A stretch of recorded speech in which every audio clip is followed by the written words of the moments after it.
No black man becomes great in America without the help of the Jewish people. You don't become wealthy in America without the help of white people, Jewish people. They've helped you up, and you can't deny it. That's why you're so angry with FARRAKHAN. I wonder what's wrong with FARRAKHAN. Always talking about the Jewish people. Like I'm some sick man. People have worshiped some of everything for God. That means they know someone was responsible for all of this. They called him by many names and they named him by many things. And they worshiped many things thinking they were worshiping God. But he came. And he chose America to make himself known. He chose America because the wicked rulers of America and this current world placed us in a condition that only God could solve. In his coming, he helped raise America to be the greatest power on earth. That America could threaten the human family. That they had enough nuclear weapons that they could kill the entire planet of human beings several times over. That's a powerful man.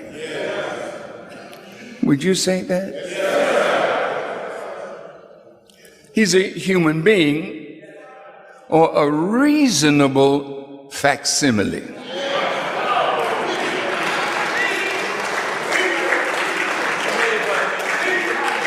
He's human in that he's an imitation of the real. He's human in that he is made in the image and likeness of the original man, who is the black man of Asia, the original people of our planet. If we were not here,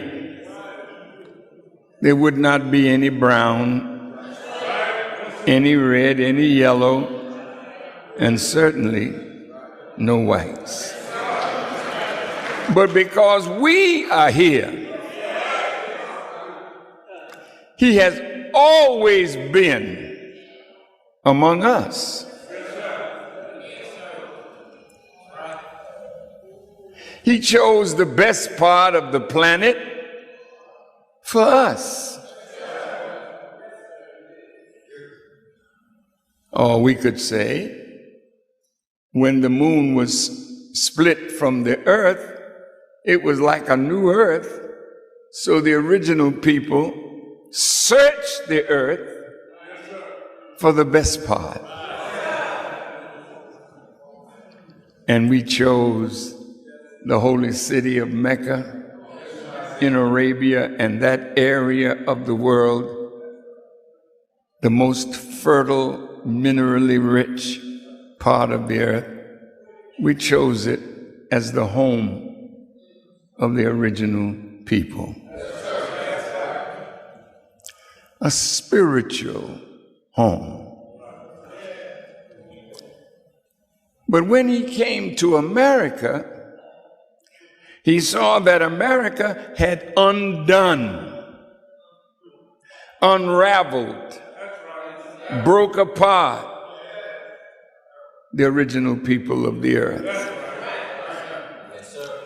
So that presented him with a problem. How do the people recognize God? Well, how do you recognize an electrician if all the lights are out?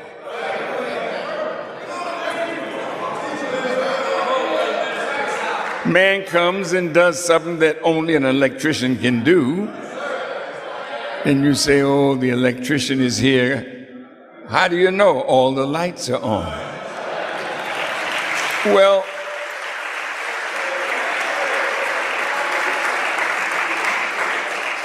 you know, God respects the white man because he permitted him. Notice the words I used. He permitted him.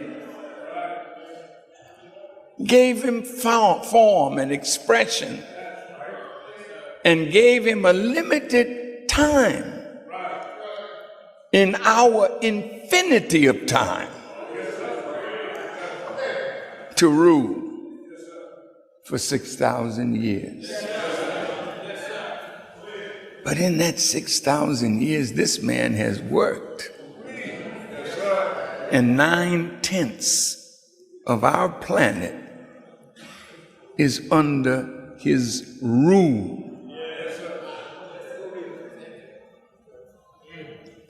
Now, God comes. What did you come for? Well, I intend to sit the imposter down.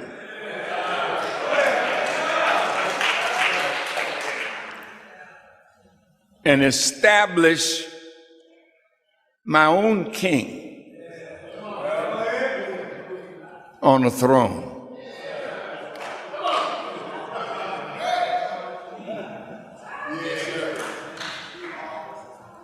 And I intend to make a new heaven and a new earth so that all of you that live will know that I'm present. And then I'm going to allow you to see me as I am. It's God talking.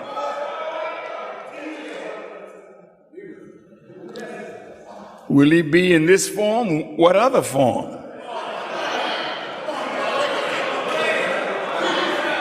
All intelligence is not confined to this form, but the supreme intelligence on our planet is found in this form.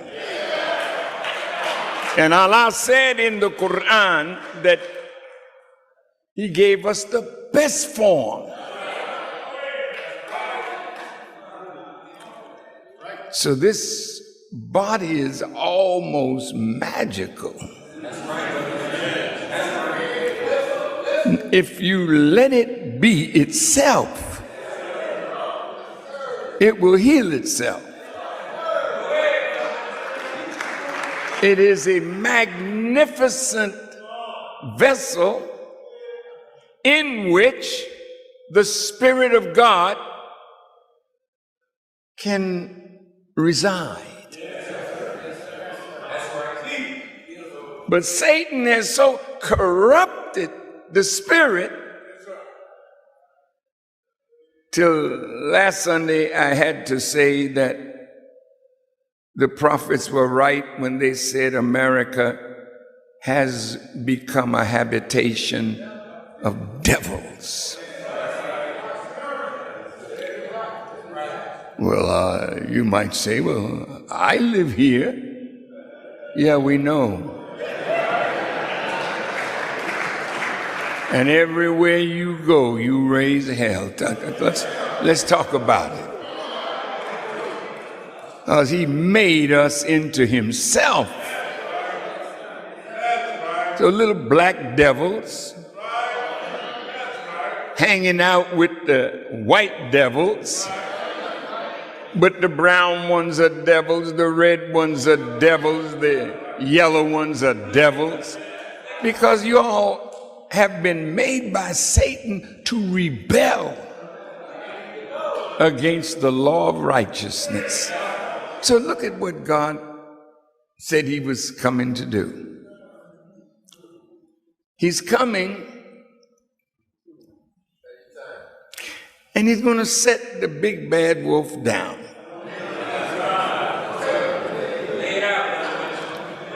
I mean, you mean he's coming, and this man got all this power. He got all this weaponry.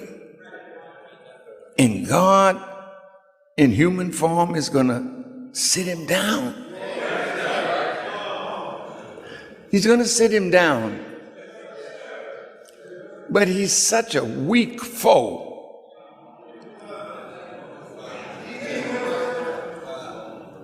He's not personally going to do it, because this would not give the world any credit for the Lord of creation to bother himself with this Johnny-come-lately to his planet. So here's the plan. Here's the plan.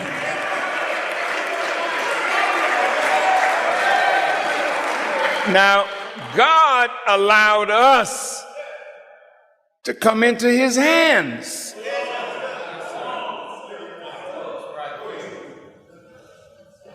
Have you ever thought, about God allowing the enemy to do this to us?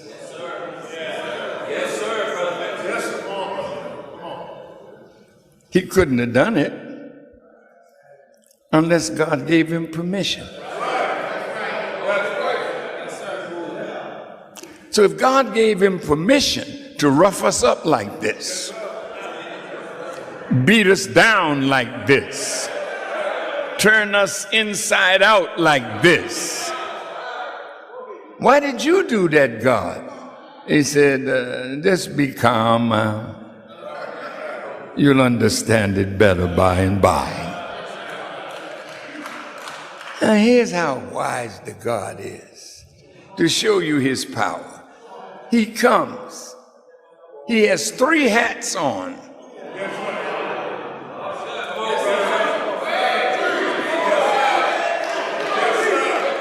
One hat is his own, and he don't show that. But he got hats for 2 men.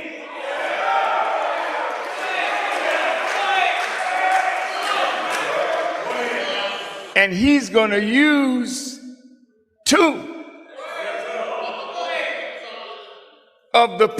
The truth of the matter is that black people have given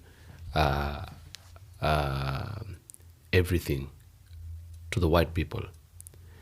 The existence, the well-doing of the white people is because of the efforts and the sweat of the black community. Now, the white community can't just accept that blacks were able to do this and do this and do this to make them, or to make to make everything where it is right now. Even the government sometimes cannot accept the fact that the black community have really contributed a lot in the well-being and in the growth of the economy, in the growth of the infrastructure, in the growth of industrialization in America. Why? Because they do not want to give them credits, because if they give them credits, they will come to light, they will be at the forefront, people will recognize them, and that is one thing that they really do not want. The truth of the matter is that blacks have really done a lot. Now, blacks are the chosen people. The truth be told, black people can give birth to white people. They can give birth to brown people. They can give birth to, they can give birth to every color. Okay? That is why you find out that in a black family, there are even brown children. But there is no day a white person will give birth to a black person, which means even the existence of the white people is as a result of the black people existing in this world. But are the black people, are the white people ready to give the credit where it's due? Are the white people ready to accept the fact that blacks have played a big role in the growth of not only America but the world? Or because they are whites and because they've been superpower and because they've been calling themselves the great there is, they would want to showcase themselves and put themselves at the forefront even without them having the qualities that put them at the forefront? That is a question that I'm asking you today, because today I'm hosting again Louis Farrakhan with a very strong and a wonderful speech to let us know and everybody know that black people have power, and it is the existence of the black people in this world that makes everything in this world moving. Now, I'm going to ask you kindly and sincerely to subscribe to my channel if maybe you're watching me for the first time.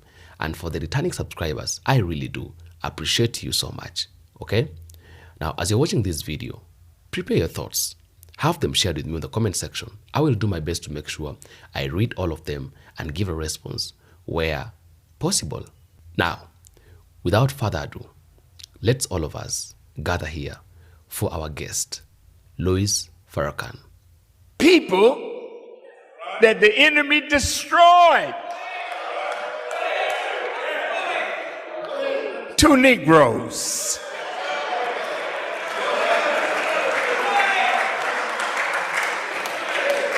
Two that were suffering on the plantation under white rule.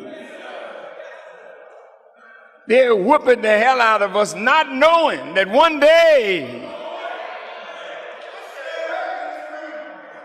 God would make the bottom rail come to the top. God would make the last become first. And God would take the tail and make it the head. That's why he came to North America by himself. They didn't need no help. He set the angels down. Y'all, cool out. I got this. The mighty God talking. I got this.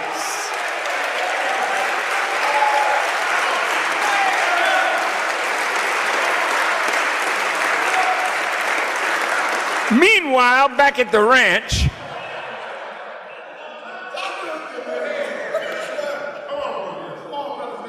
God sent prophets into the world.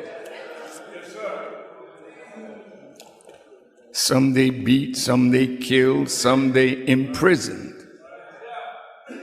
But they were prophets warning the rulers, is a day coming that you're going to have to reap what you have sown.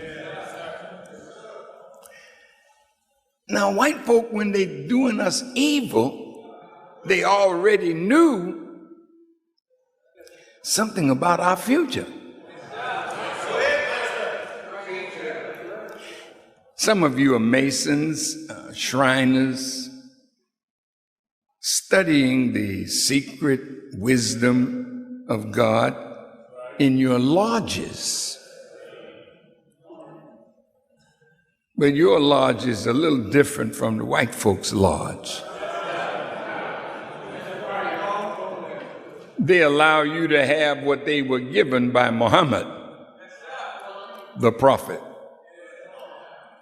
Made them study from 35 to 50 years before they can call themselves a Muslim Shriner or a Muslim son. And some of you don't even want to be a Muslim, though that's what you are. I don't care what you call yourself. You can call yourself anything, as you have done. And as the white man had done, he called you Negro, he called you coon, he called you shine, he called you all kind of names. But your real name is God.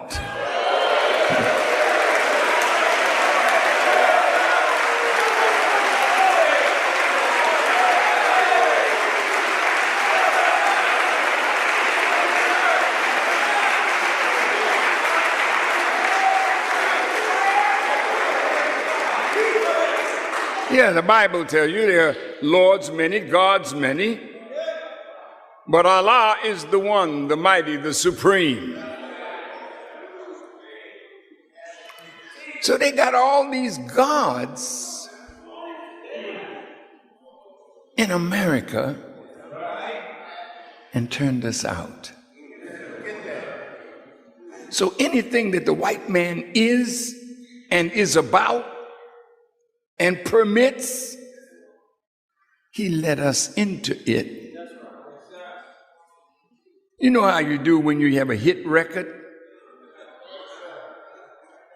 Only the white man can help you make a hit now. Some of you have done it from your trunk. You made a little money too. That shows you how tough you are. I mean, you take nothing and make something out of it, like what God does all the time.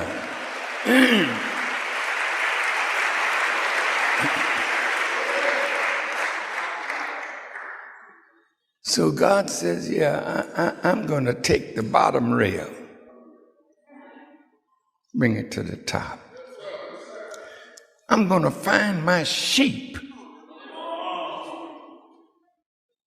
that is lost. I'm going to find him. I'm going to bring him again and settle him on the mountains of Israel. Now that brings up something. What is this Israel business?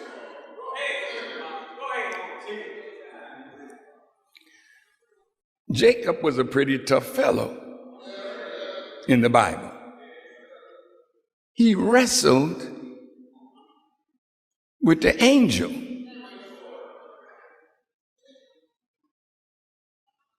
And he won. So God knew he was going to win because he was going to permit him. You know how you know the cards so well, you play it and then you let your son beat you in checkers or beat you in chess. And when he gets a little chesty, you know, you have to show him, Daddy's the winner, baby. Have fun while you can. So the white man had us all bamboozled. Can you see yourself in the old movies? Yes, sir. Yes, sir, boss. Yeah, yes, sir.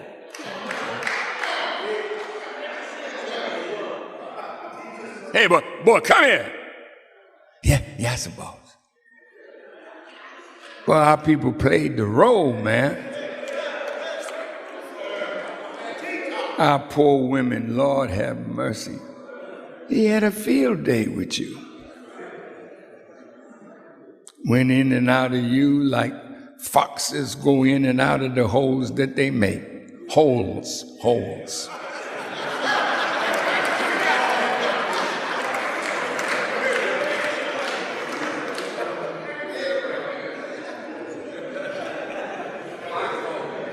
And we got children like this. Children like this beautiful black sister down here. Children with hair so nappy. Whew. Look like dried raisins, you know. Then you got some curly-headed ones and even little straight-haired ones. So he made us all up into himself. And since the Honorable Elijah Muhammad said that God said he's the real devil. That's right. Now wait a minute, Farrakhan. Yeah, the only reason you in hell is because you with the devil. The devil is the master of hell, and you didn't know it, maybe, some of you do, that you one of the devil's helpers and soldiers. Not me. I'm a disciple of Jesus the Christ. So you say. So you think. The master deceiver has made us think that we are followers of Jesus Christ. It gets worse than that. The master deceiver makes us think we're followers of Moses and the Israelite prophets. We are the real Jews.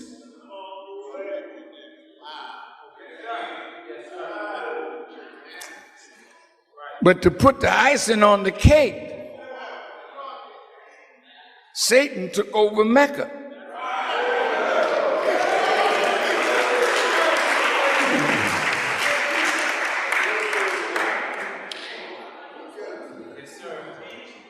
He made Jewish devils, Muslim devils, Christian devils, Hindu devils, Buddhist devils. Look at the world. Don't tell me you're righteous.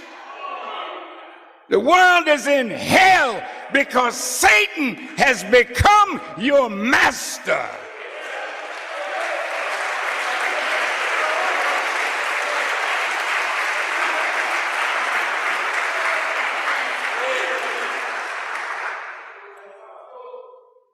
So God shows up. He comes without observation, like a thief in the night.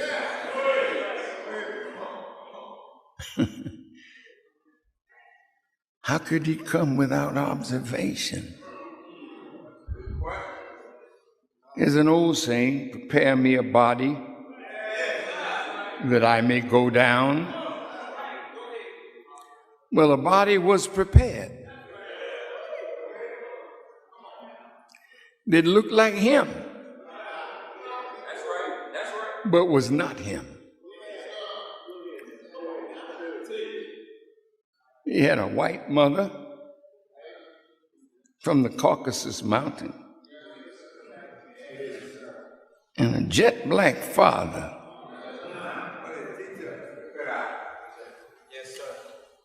He was a master when he came here. He came in, as Isaiah the prophet said, with dyed garments on. See? That's what this is it? Most of the holy people in the East, they don't wear dyed garments. They wear white. That's right. Yes, sir. That's right. But he came with dyed garments on, without observation.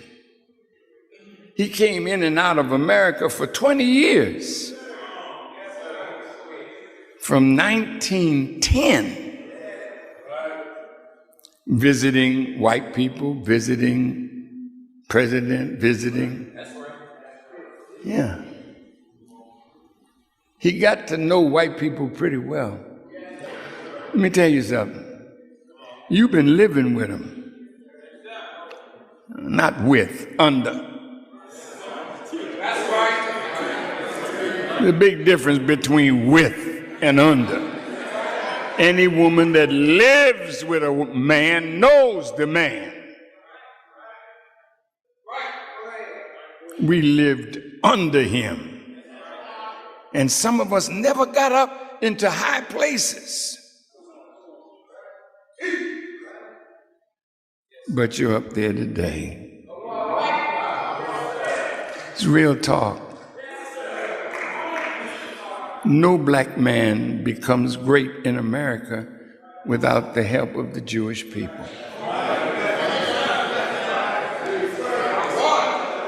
You don't become wealthy in America without the help of white people, Jewish people. They've helped you up, and you can't deny it. That's why you're so angry with Farrakhan. I wonder what's wrong with Farrakhan. Always talking about the Jewish people.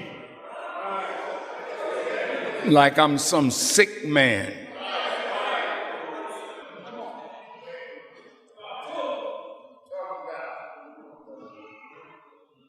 No. Some of you think like that because you don't know the assignment that God gave to the two men that were qualifying for their hats.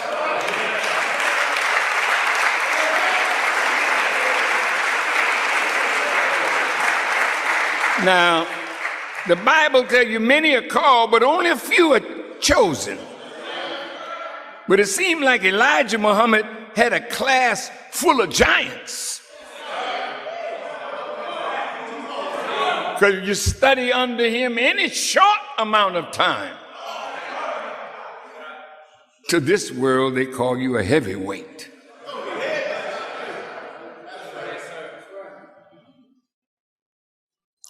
So Brother Malcolm, as I said over the weekend, studied 12 years with Elijah Muhammad, and his place in the class was aborted. He was aborted. I don't know whether you've ever seen an abortion. It's not a pretty sight. Because an abortion is when you don't let a thing grow to term.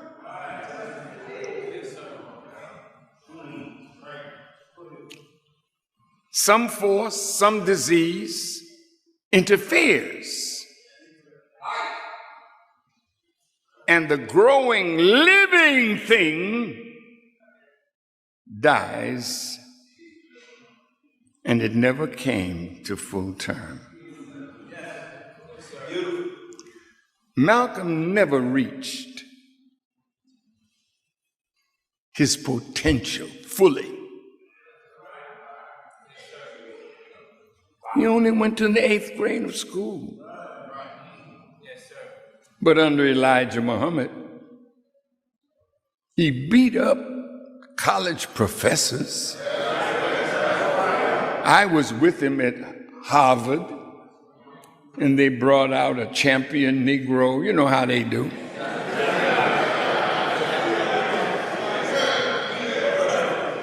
And they sicked their champion on Brother Malcolm, and he ate him up for lunch and spit the bones out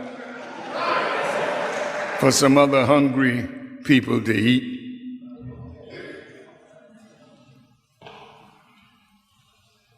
He frightened white people. What are we going to do about Malcolm X? Did you see the movie, Who Killed Malcolm? How many of you saw it? Raise your hands. Yeah. If you haven't seen it, go see it. Interesting study. See, Brother Malcolm, when you watch him teach, the ears of black people, I'm talking about the common black man, was open for Malcolm. More so than Dr. King, more so than any of the civil rights leaders, because black people were angry and fed up with white folk, so they needed somebody to wake them up. And Malcolm's voice was the voice of Elijah. And something happened. You know, when I was a young Muslim, listen to this, I gave up my show business and got a job in the garment section of Boston, Massachusetts. And I was a little fella, and the Jewish person who owned the business, I was just eating one meal a day. So one day she came to me and said, Louis, are you trying to develop a hernia from picking up these bolts of cloth so that you can sue us? See, the devil is always looking for somebody that's going to do some harm to them. And this was a strange Negro, because I didn't eat all day. And there was a Jewish man that used to cut the fabric on the table after I brought the big roll of fabric. One day, there was a black man that they called Snow.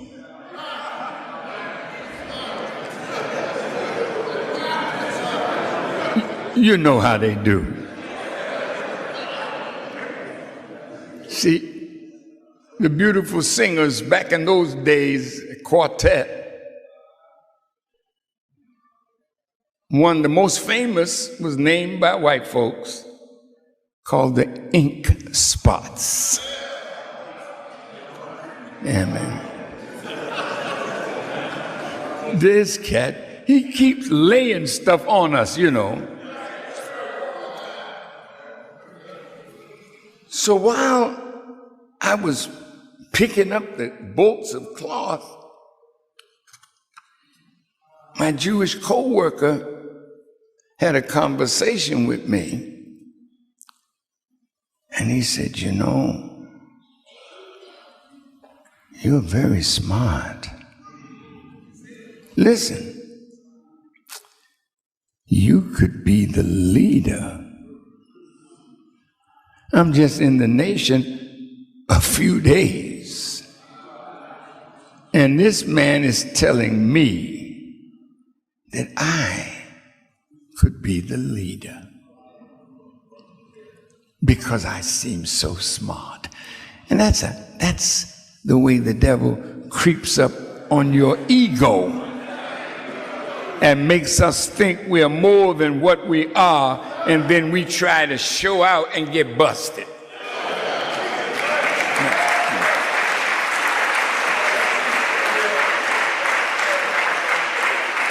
So when he dropped that on me, I said,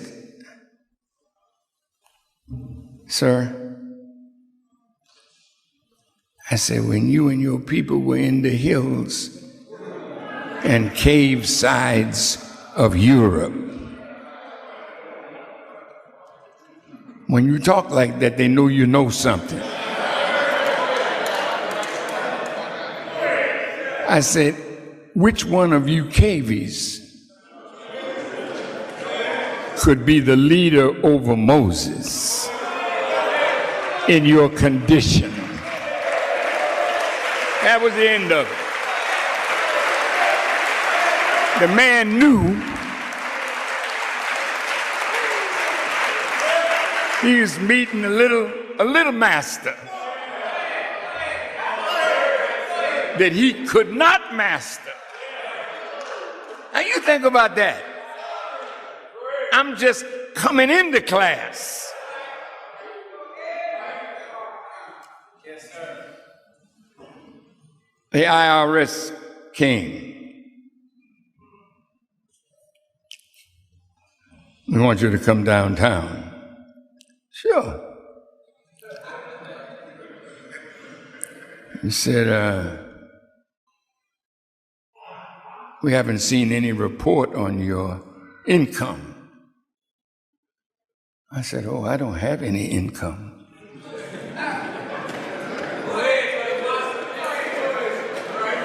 Now, ain't nobody teaching me. This is just me in the way God made me. Look, no, I don't have any income. Income is money given for service rendered.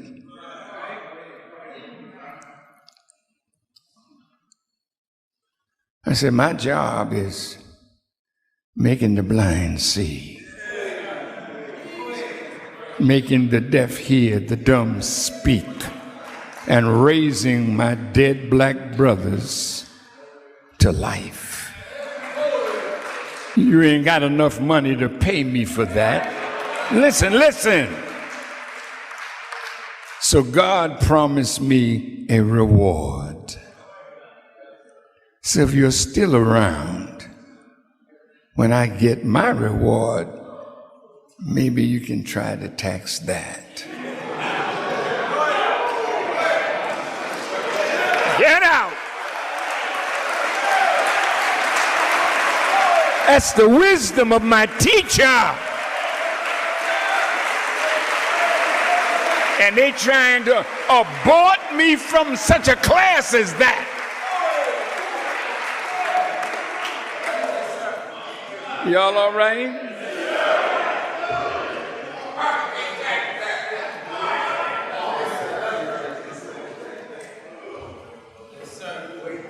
I'm trying to show you what kind of classroom Malcolm and Muhammad Ali and all of us were in.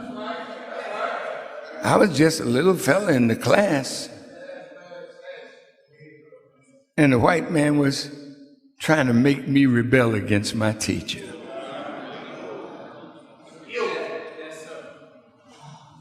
So when Brother Malcolm didn't follow the instructions of the teacher, who told him, no, President is dead, don't make any statement about it.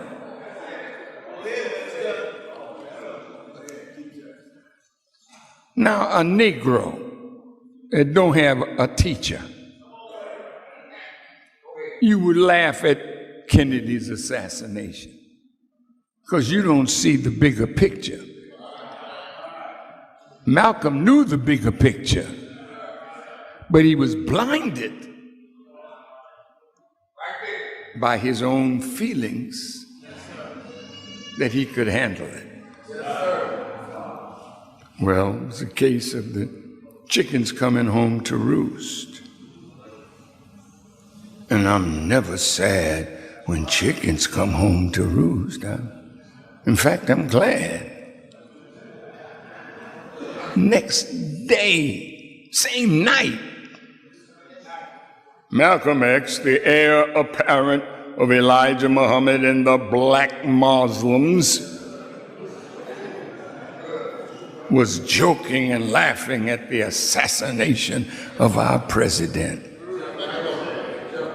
Now, I'm in Boston, man. The Irish Catholics run the town. You a wise man.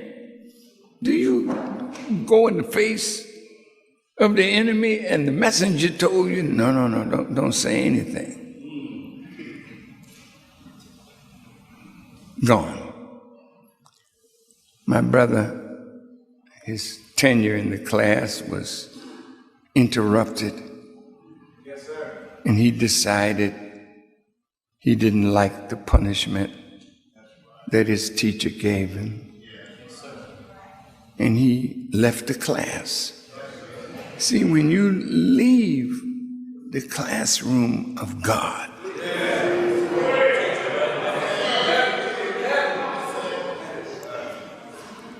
then you flunk life's lesson.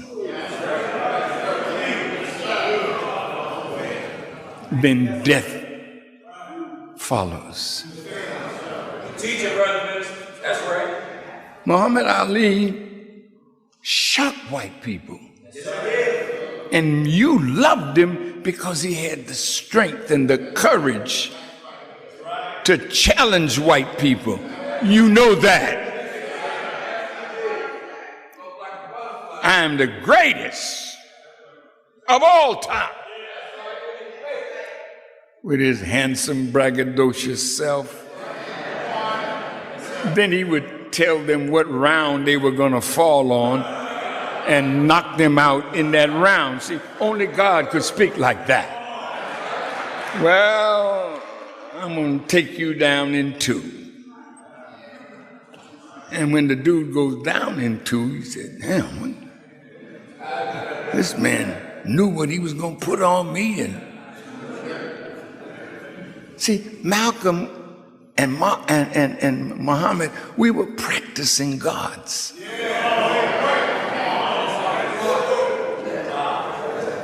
I mean, just think about practicing wisdom and making the enemy run away from you.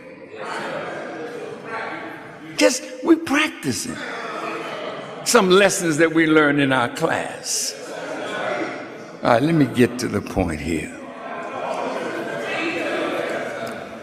God was going to use some Negroes to bring the enemy down. One from among us, he's going to make him so powerful. I want you to listen to me. That he would be able to control the weather. See, God does that all by himself. But he's going to take a Negro and fix it. You see, man, come on, stop lying like that. See, that's how little you think of your potential. Every day in your life, when you do wrong, you create storms in your life.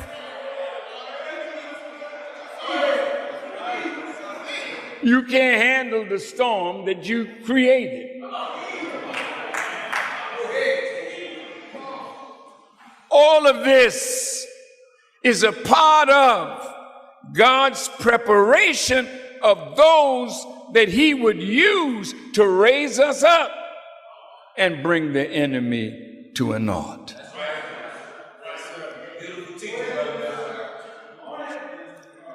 Now, for the last near 40 years, I have been labeled as an anti-Semite. And most of you have heard that name applied to me and to us.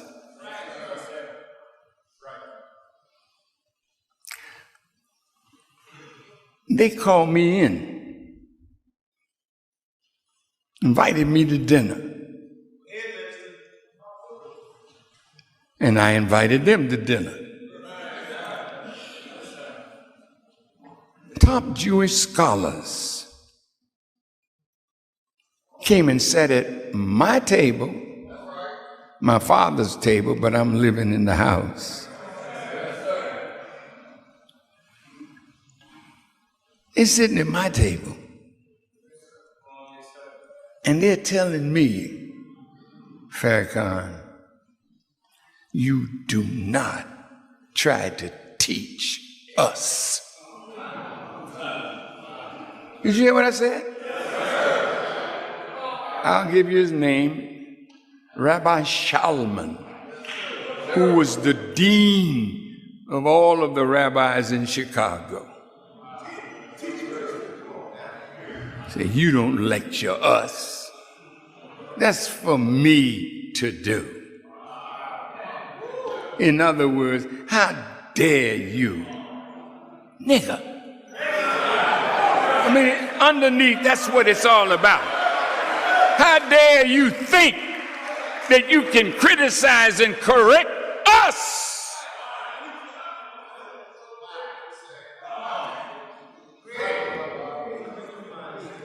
So I looked at the rabbi. I said, Rabbi, there was a rich man in the Bible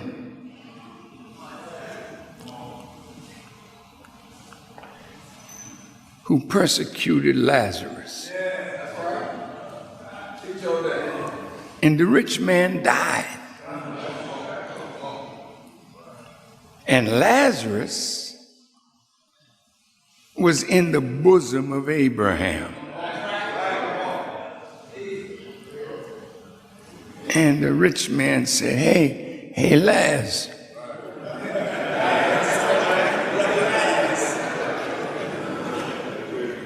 could you come down and put a drop of water on my parched tongue?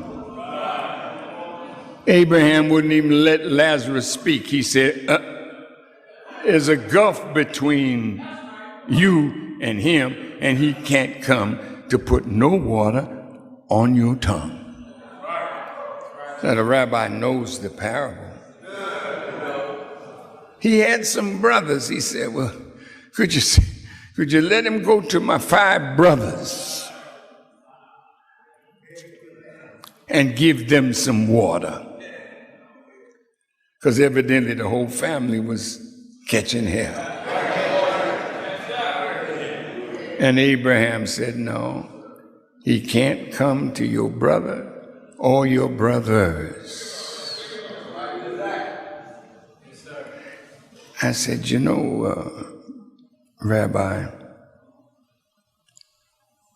are you telling me that if I came from God with a message for you, that you would reject me because of my color and the wisdom that is in my mouth is for your salvation?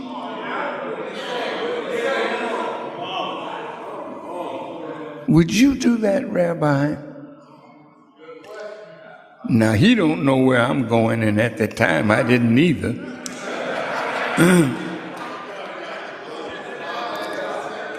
But now let's look at it. Did you know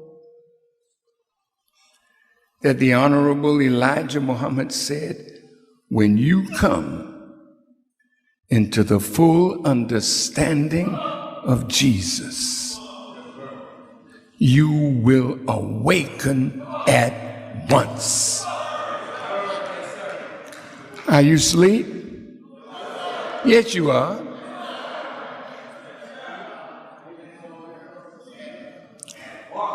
You have a degree or two of consciousness, but don't get it twisted. See, God don't sleep all day. God don't lay in the bed looking at TV, hoping that something's going to come and change his condition. You understand what I'm saying? The rabbi would not accept wisdom from me to correct his people because of the color of my skin. Now, the name of this subject is Jesus is the key. It was a long time getting to it, but I had to lay the right base. Now look at this.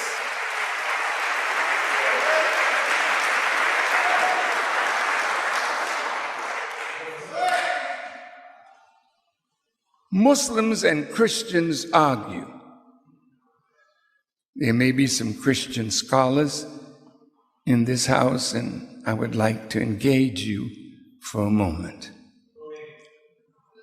This is not vanity, nothing. I just want to talk to you about Jesus. Say, wow, if we knew the history of Jesus, the truth of him, we would awaken at once.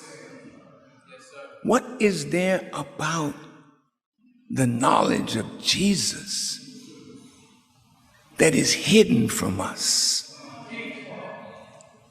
that if we knew it, we'd be up and moving? Could it be that that's why Jesus said, you shall know what?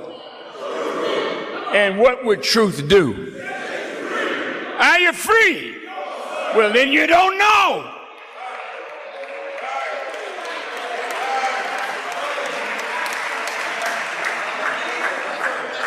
So the Bible, Paul talking, how can they know except they have a teacher?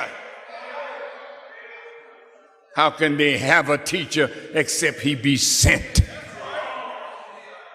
White folk ain't sending you no teacher to free you from their grip.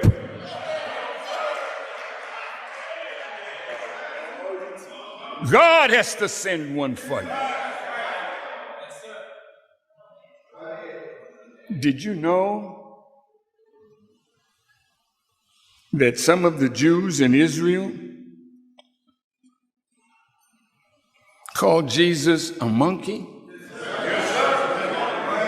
Yes, sir. How many of you have ever heard that they refer to Jesus as that monkey?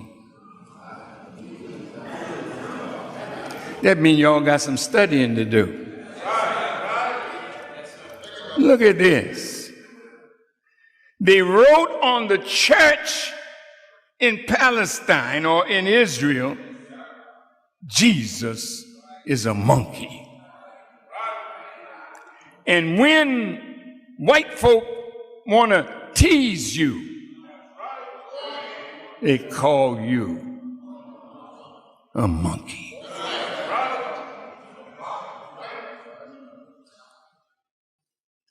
Jesus had a hard time among them.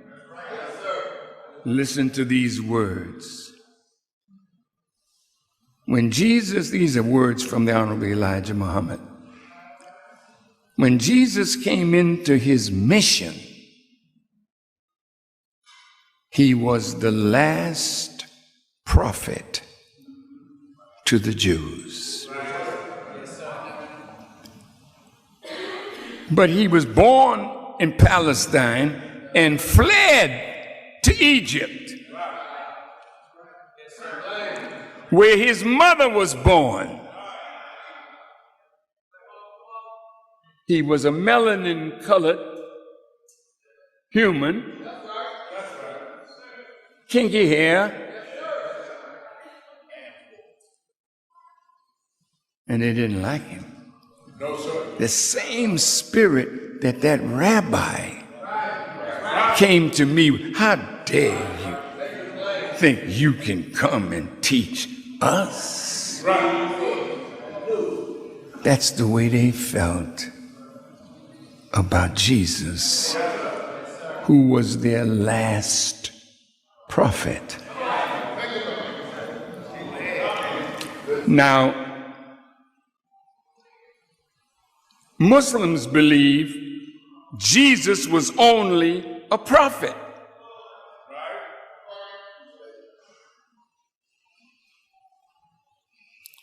Christians believe Jesus of 2,000 years ago was in fact the Messiah. So on those 2 points, Son of God, all of that kind of talk, Muslims and Christians disagree.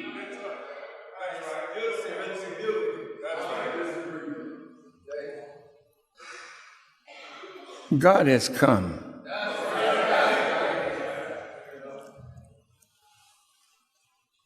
to clear up the differences and help us to understand why we are really one. I'm going to say it again. Why we are really one.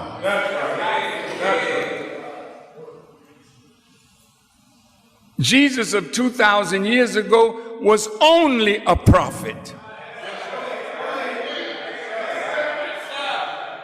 And when he thought that he was going to be the one to destroy the civilization of those to whom he was sent, and found out they had 2,000 more years on our planet, he was, as Paul said, a man born out of due season.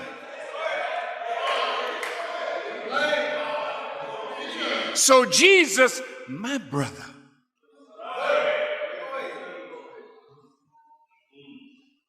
knew he was 2,000 years too soon. Yes, sir. Jesus came to remind the Jews to cleanse themselves from their deviation from the law given by Moses and the Israelite prophets to them. Right. Jesus warned them that if they did not cleanse, if they did not come back to the law of God given to them through Moses and the Israelite prophets, then 2,000 years in the future, they would meet their end. Yes, sir. Yes, sir. Now, Jesus, when he found out, That's right. he was 2,000 years too soon. And when he knew he was only a sign of that one that would come at the end of the rule of this world, he decided, listen to the words, he decided to give his life for the truth that he taught. There he was in Palestine. He never taught the multitudes. There were no multitudes in Palestine living, listening to Jesus. In fact, on the day he decided to die for the truth that he taught, he had his largest crowd. 35 people, pardon me.